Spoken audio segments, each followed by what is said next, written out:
Assalamu alaikum. Question number 1, chapter number 6.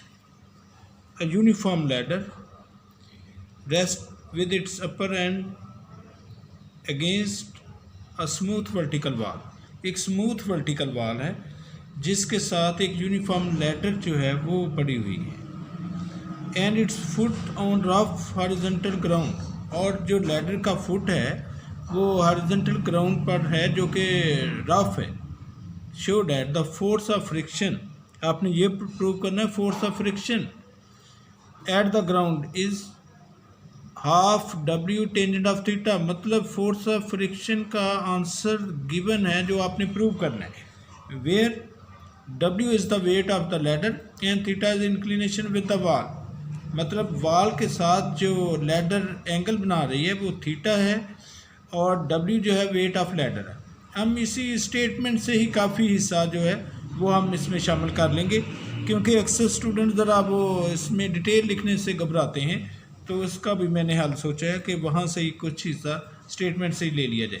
जैसे ये देखें, यहाँ से W is the weight of ladder and theta is it's inclination with the vertical. Same इसी तरह से स्टेटमेंट में लिख रहे हैं.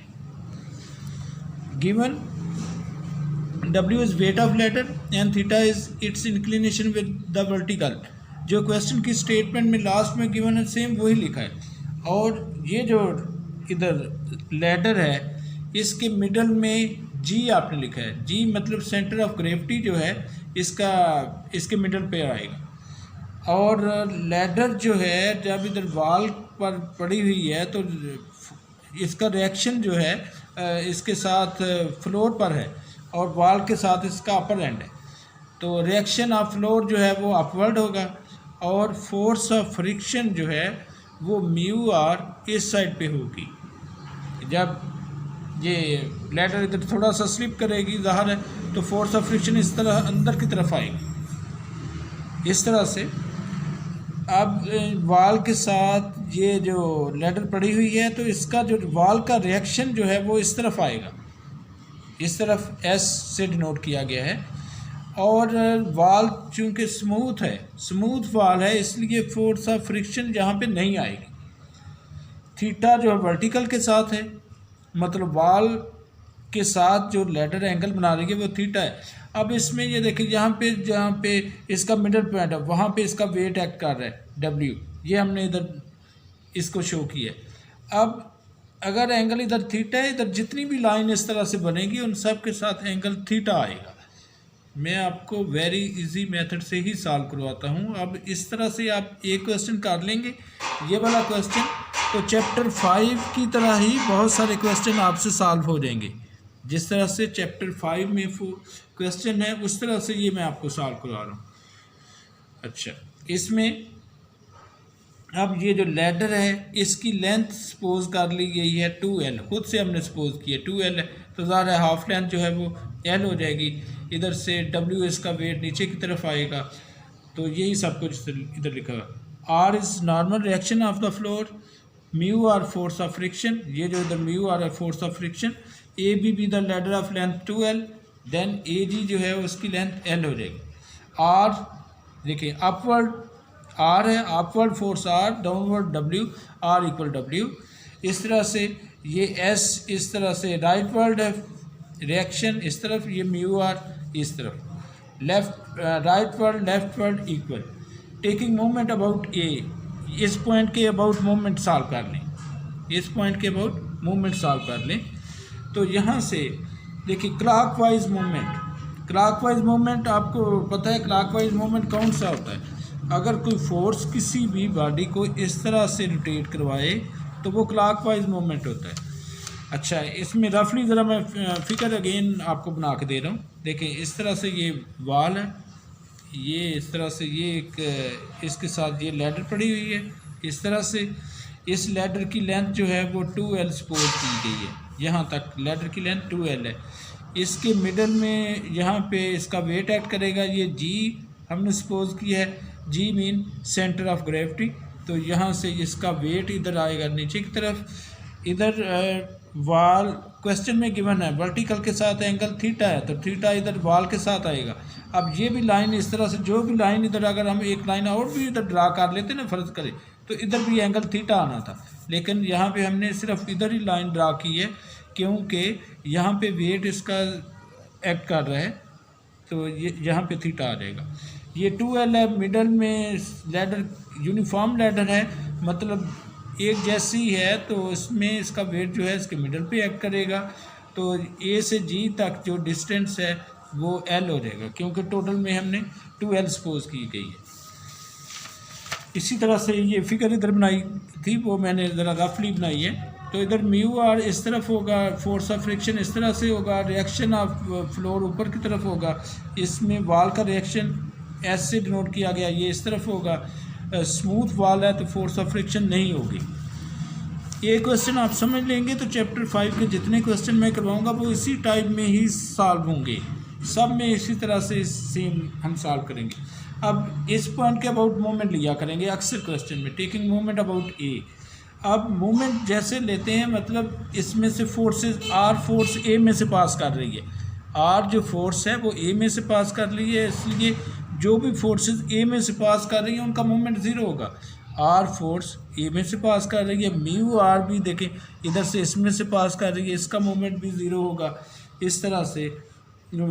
और एक डब्ल्यू फोर्स है, लेकिन डब्ल्यू फोर्स इसमें से पास नहीं कर रही, तो इसलिए डब्ल्यू तक ए से डी परपेंडिकुलर डिस्टेंस हम फाइंड कर लेंगे। डब्ल्यू फोर्स यहाँ तक है, ए से लेकर डी तक डिस्टेंस ये आ रहा है, डब्ल्यू इंटू ए डी हो जाएगा। एस जो है ये भी ए में से पास नहीं कर रही है, एस फोर्स, तो एस तक भी डिस्टेंस ए से वो मेजर कर लेंगे, तो ए से लेकर एस तक, तो ये लाइन इधर तक जा रही है, तो हम ये डिस्टेंस मतलब बी सी कर लेंगे। तो क्लॉकवाइज मूवमेंट डब्ल्यू देखें, डब्ल्यू को इस तरफ करेंगे तो ये क्लॉकवाइज हो रही है, तो इसलिए clockwise movement W dot A D, कितना डिस्टेंस है ए डी, ये हो जाएगा। इस तरह से एंटी क्लॉकवाइज मूवमेंट ये हो जाएगा एस, इसको जब इधर से करेंगे तो ये एंटी क्लॉकवाइज है, तो एस के साथ कौन सा डिस्टेंस आ रहा है, ये बी सी। देखिए ये ना ए से हम डिस्टेंस मेजर कर रहे हैं, तो एस इधर है तो हम ए से इधर तक इसको इंक्रीज़ कर लेते हैं जहाँ तक बिल्कुल परपेंडिकुलर डिस्टेंस जाता है, तो यहाँ से एस पी सी ये। अब इसके बाद तो बिल्कुल आसान है, जैसे मैंने आपको चैप्टर 6 में क्वेश्चन करवाए थे। देखिए जब आप ए डी फाइंड करेंगे, ए डी के लिए ट्राइंगल कौन सी है, इन ए जी डी, ये ट्राइंगल है, ए जी डी ट्राइंगल है। अब थीटा के सामने कौन सी साइड है, ए डी है। अगर थीटा के सामने वाली साइड फाइंड करनी है तो उसका आंसर किस में आता है, उसका आंसर आता है साइन में आता है। तो आप लिख लेते हैं साइन ऑफ जो एंगल है, एंगल कौन सा है, थीटा है, तो आपने यहाँ पे एंगल थीटा लिख लिया। अब एंगल थीटा लिख लिया, अब लेकिन इस साइड इसके साथ कौन सी लेंथ कौन सी है, लेंथ एल है, तो ये हो जाएगा एल साइन ऑफ थीटा।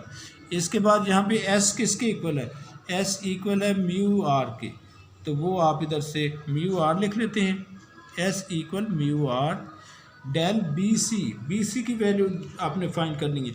ये अब ये सारी ट्रायंगल बन रही है बी सी ये। अब ये एंगल कौन सा है, थीटा, थीटा के साथ है ये बी सी, थीटा के साथ है बी सी, इसलिए इसका आंसर काज में आएगा। जितना एंगल है वो तो आप लिखेंगे, तो आप लिख लेते हैं काज ऑफ थीटा। दूसरा लेंथ किधर से लिखनी होती है, लेंथ ये वाली जो है थीटा के साथ ये वाली ए बी की लेंथ कितनी है 2L, तो वो आपने 2L लिख ली है यहाँ से L। अब यहाँ से अब वैल्यू कैंसिल कर दें जो कैंसिल हो रही हैं। देखिए इधर से L कैंसिल हो रहा है, L कैंसिल कर दें।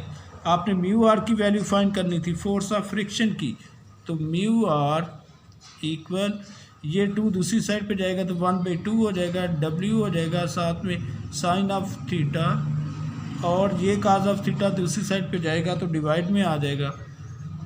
तो म्यू आर जो फोर्स ऑफ फ्रिक्शन आपने फाइंड करनी थी उसका answer 1/2 W tangent of theta, यही आपने प्रूव करना था।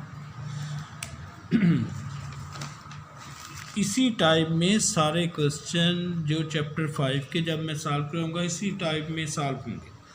फिर ज़रा देख लीजिए, ये यहाँ तक फिगर की तो आपको समझ आ गई होगी। इसमें ये लैडर है, लैडर की लेंथ हमने 2L खुद से सपोज की है और ज़ाहिर जो हाफ लेंथ है वो L हो जाएगी। एक तो आपने जब आपने मूवमेंट अबाउट ए किया तो जितनी भी फोर्सेस हैं उनका डिस्टेंस ए से काउंट करना है।